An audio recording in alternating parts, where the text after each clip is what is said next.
My name is Emily Parker. It's been 2 years since I moved to this town. Following my husband's job transfer, we relocated from our familiar Columbus, Ohio, to this quiet suburban neighborhood. The streets lined with white fenced houses have an almost picture-perfect quality to them. I'm in my 7th year as a librarian, primarily running the popular Storytime program for children. Though I'm naturally reserved and book-loving, my voice naturally becomes animated when I'm with the children. I keep my long brown hair tied back and always make sure to dress professionally. The Bexley Public Library, housed in a historic brick building, has become like a second home to me. My husband David is a branch manager at First Community Bank. Known for his competence, he's a slim man who wears glasses. We're in our 5th year of marriage, with no children yet. He's the quintessential successful professional in this town, commuting in his black SUV after his daily drive-through coffee routine.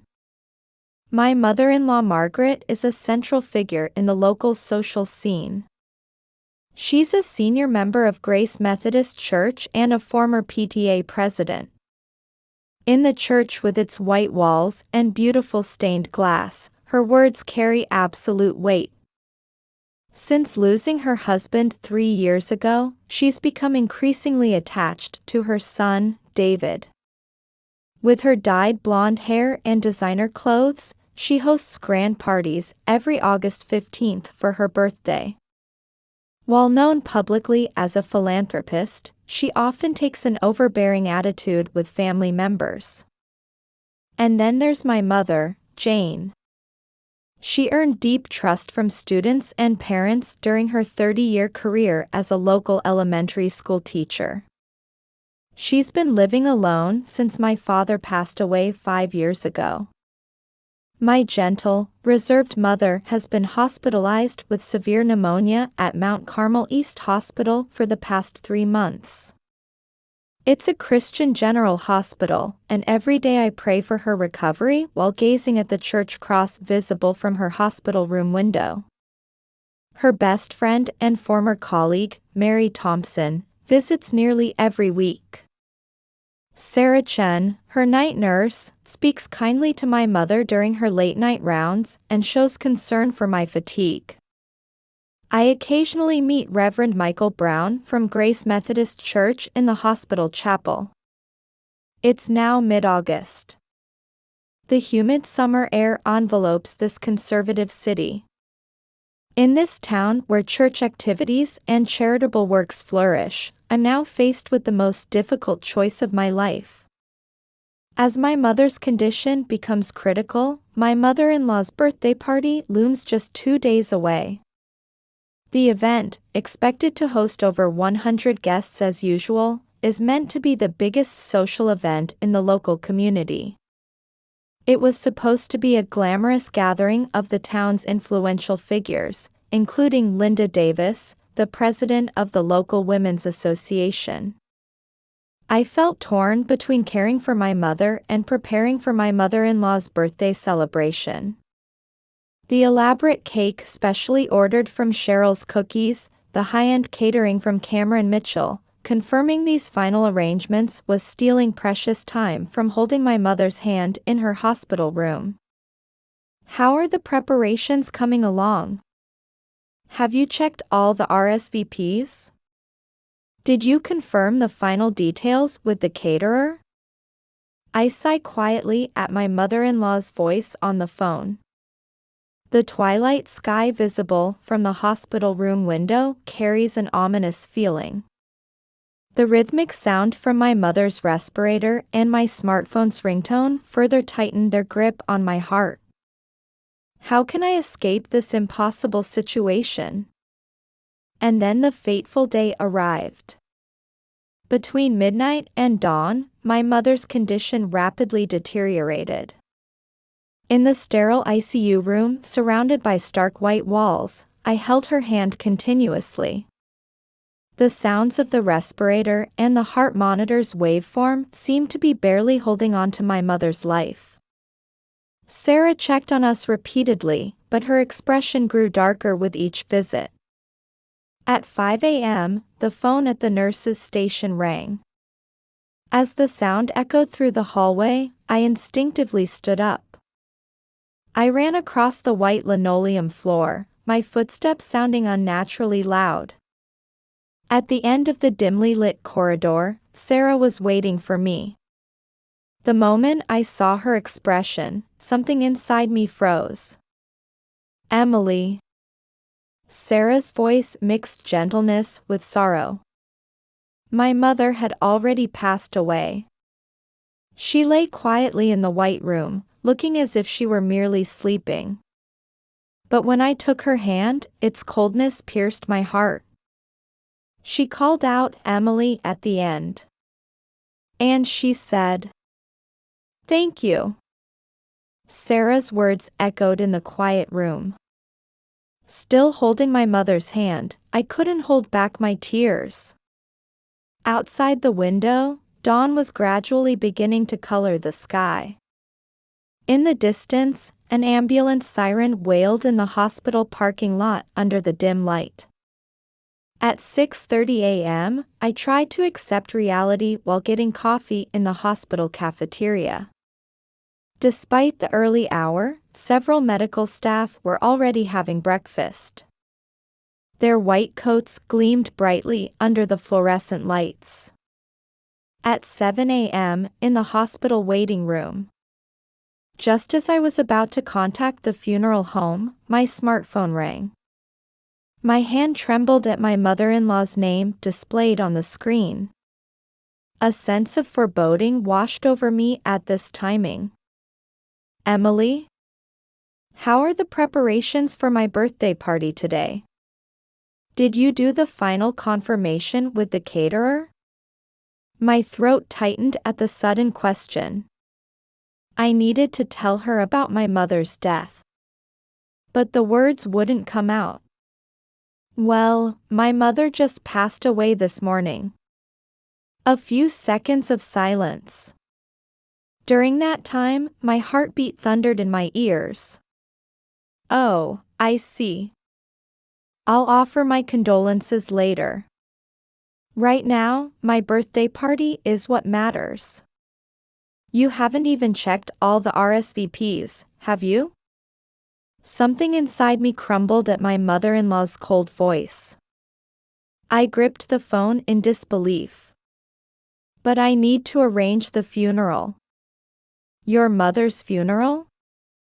That can wait, my birthday party takes priority. Over 100 guests are coming." I arranged everything, the cake from Cheryl's Cookies, the catering from Cameron Mitchell. "Your mother's funeral can be postponed." My mother-in-law's words through the receiver cut through my heart like ice blades. My hands wouldn't stop shaking. I desperately suppressed a scream rising in my throat. Before I could wipe away my flowing tears, I heard David's footsteps in the hallway.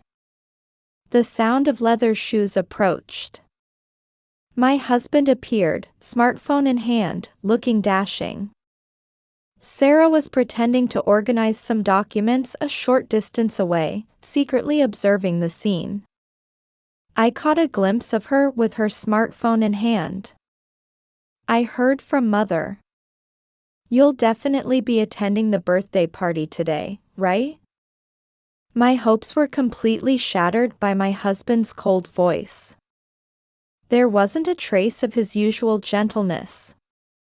"David, my mother just died?" "The mother you've met many times." My voice trembled. David adjusted his glasses and spoke in a businesslike tone. "Mother is right. Don't ruin a family event. A funeral can be postponed. Mother's birthday is only today. Over 100 guests will be gathering at Grace Methodist Church."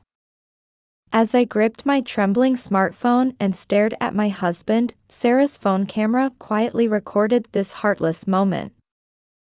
Her sense of justice was ensuring this moment would be preserved forever. At 8 a.m., in the hospital chapel. Morning sunlight streaming through the stained glass gently illuminated the quiet space. As the faint organ music of Amazing Grace played, I prayed alone. Tears wouldn't stop as I prayed for my mother's soul to rest in peace. Then Mary, my mother's best friend, rushed in. Her footsteps broke the chapel's silence. I stood up, wiping my tears. Mary's eyes mixed anger and sadness, grief over losing her friend of 30 years, and anger at the cruel treatment of the bereaved. Such cruelty.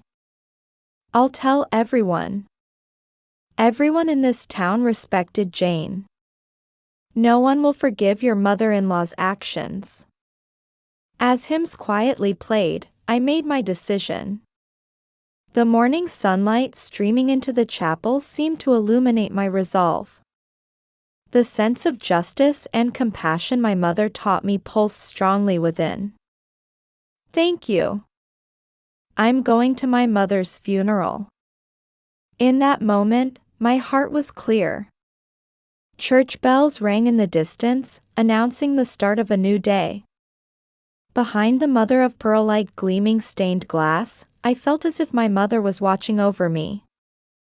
At 9 a.m. that morning, Sarah opened her Facebook account. Her hands trembled slightly. As a nurse, protecting patient privacy was an absolute duty. However, she couldn't overlook this cruel treatment. Taking a deep breath, she pressed the post button. This morning, I witnessed something at the hospital where I work. A beloved teacher who spent 30 years nurturing this town's children passed away.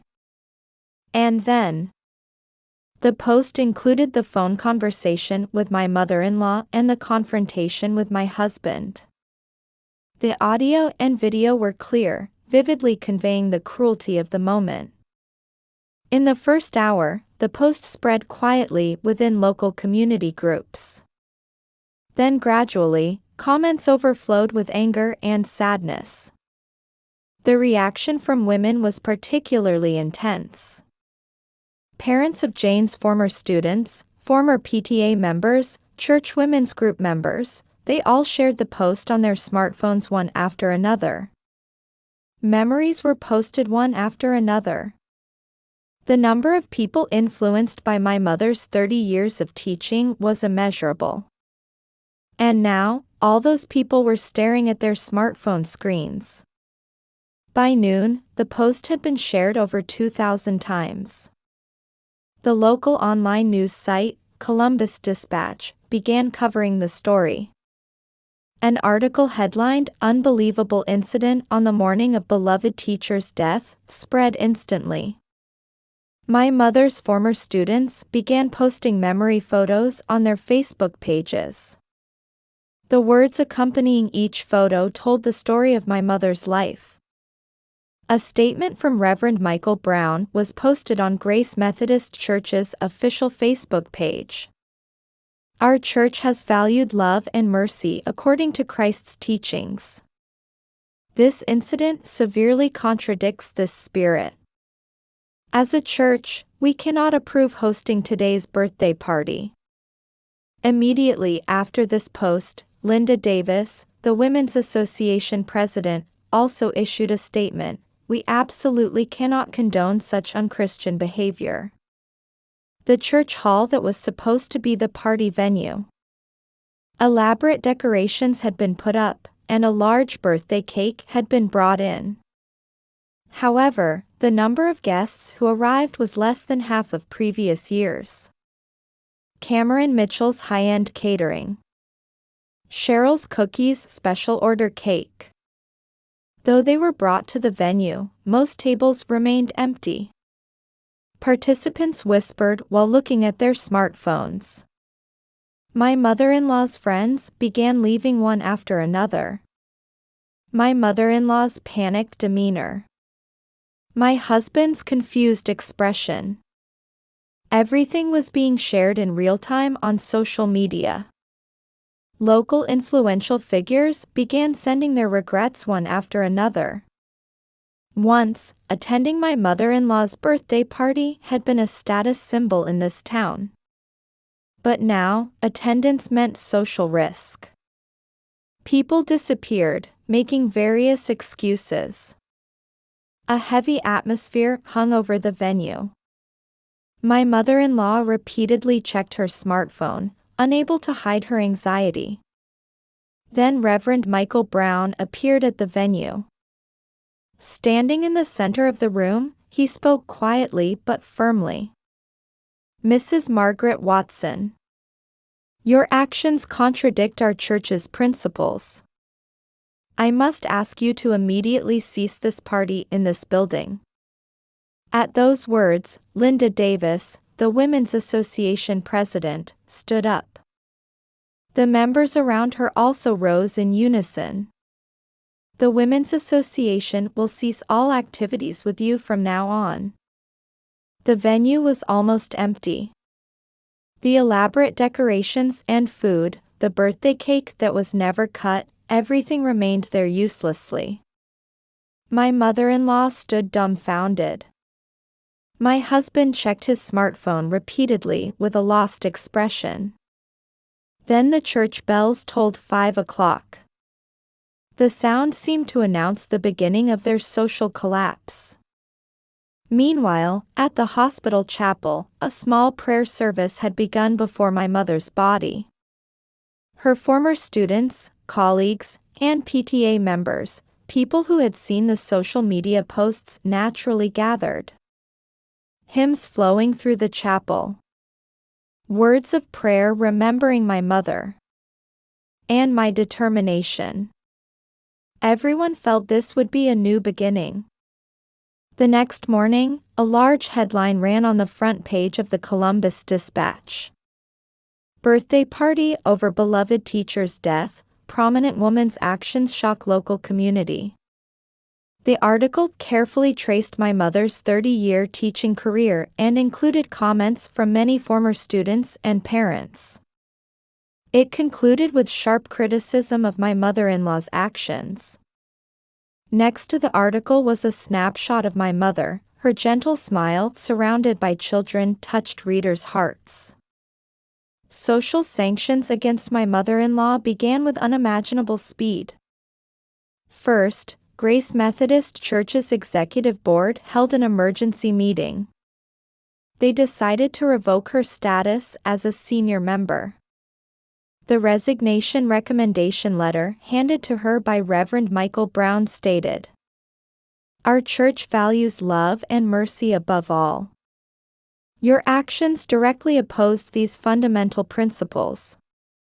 Next came an expulsion notice from the Ohio Charitable Associations Federation. Various charitable organizations my mother-in-law had long been involved with announced their severance of ties one after another. Her name quietly disappeared from each organization's website. My husband's position at the bank also rapidly deteriorated. First Community Bank customers began filing branch transfer requests one after another. The reaction was especially strong from parents of my mother's former students. "We cannot entrust our deposits to a bank whose branch manager is part of such an inhumane family." Anonymous letters arrived at the bank's headquarters. My husband's superior scolded him harshly. "Your family issues have become a bank credibility issue. Fix this." True to those words, deposit balances decreased daily.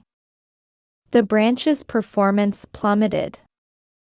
My husband was eventually demoted to a regular employee at headquarters. A teacher who had been my mother's colleague and lived near my childhood home posted an expose about my husband. While Jane was hospitalized, he never once visited. Even when he heard his wife's mother was critical, he prioritized work. That position, it turns out, was obtained through his mother's connections. The post spread instantly, further diminishing my husband's place within the bank. My mother-in-law's fall from social grace was even more dramatic. Former friends stopped answering her calls.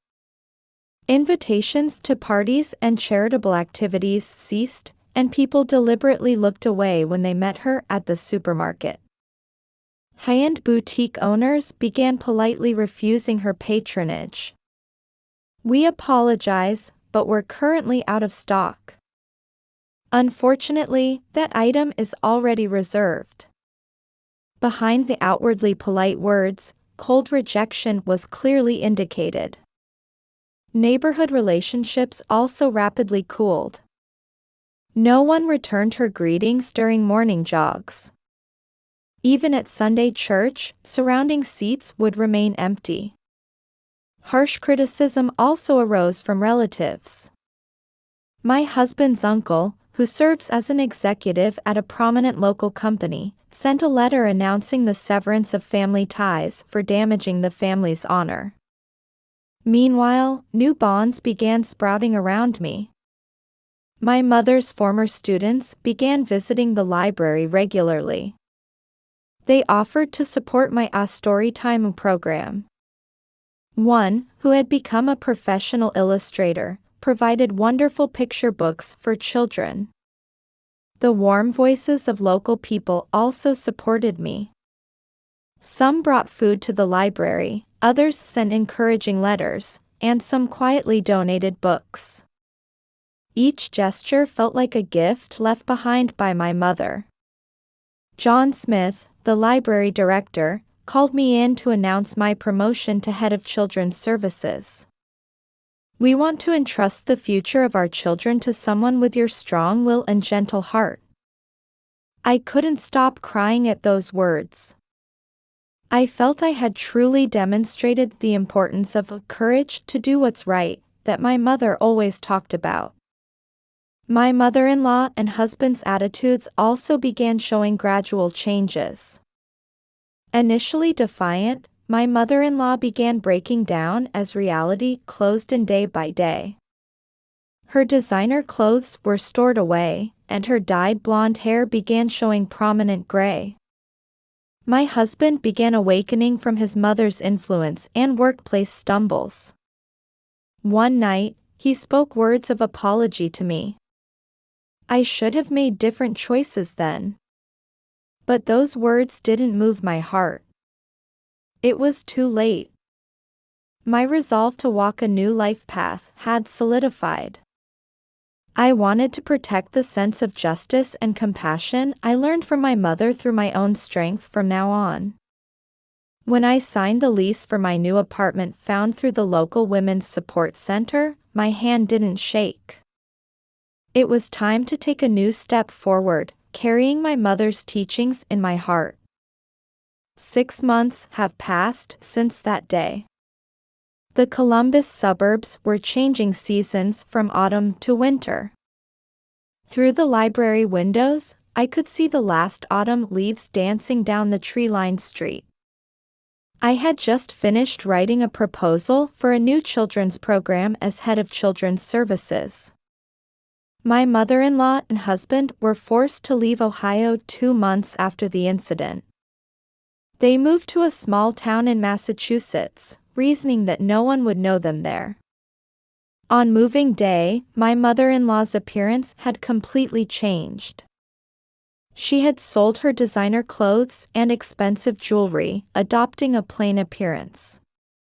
Her once blonde hair had returned to a graying shade, and her makeup-free face looked older than her actual age. "Emily." Before loading the last box into the truck, my mother-in-law called out to me. Her voice held not a trace of its former arrogance. That day, I made an unforgivable mistake. I didn't listen to the rest. I silently turned my back and headed to work at the library. I felt no urge to look back. My husband resigned from the bank. I heard he's now living with his mother and working at a small insurance agency in Massachusetts. There's no trace of the former branch manager about him. When I signed the divorce papers recently, I received a message from him. I'm truly sorry. That one-line apology marked the end of our 5-year marriage. At Grace Methodist Church, a new senior member was elected to replace my mother-in-law. Surprisingly, it was one of my mother's former students.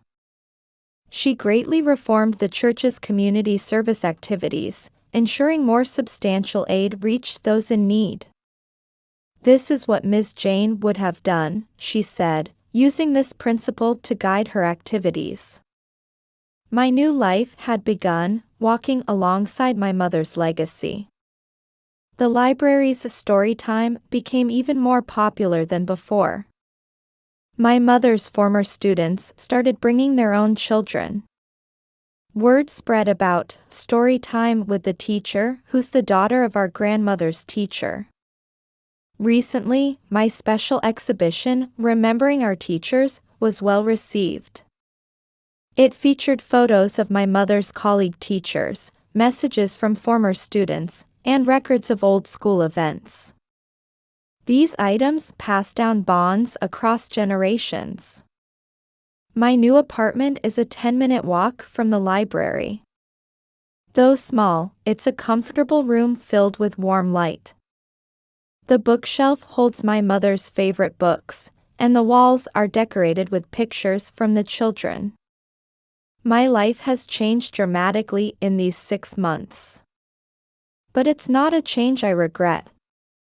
Rather, I feel I've found the path I was meant to walk. And today marks the first anniversary of my mother's passing. Since morning, people have been gathering at Mount Carmel Cemetery. Former students, colleagues, PTA members, people she met during her 30-year teaching career visit with their own memories. Fresh flowers are continuously placed on the white marble headstone. Chrysanthemums, roses, and gerberas, my mother's favorite. The colorful flowers add a spring-like vibrancy to the cemetery as winter approaches. Thanks to Ms. Jane, I decided to become a teacher. If she hadn't made that home visit then, my son would have remained absent from school. I still remember the Christmas present she secretly gave me. Each person's memories vividly bring back my mother's kindness. Mary gave a small speech at the graveside. Jane taught us the courage to do what's right. And now, that teaching lives on through her daughter, Emily. I wiped my tears and looked up at the sky. Small clouds drifted across the clear winter blue sky. Somewhere, bells rang, announcing the start of a new day. What my mother taught me, not status or honor, but the importance of sincere bonds with people. Not appearances or pretense, but justice and compassion. Now I walk a new path, carrying these teachings in my heart. I want to pass on to the children I meet at the library the same warm guiding light that my mother gave to me. As I placed the last gerbera at her grave, I made a vow to continue carrying forward the love and courage my mother left behind.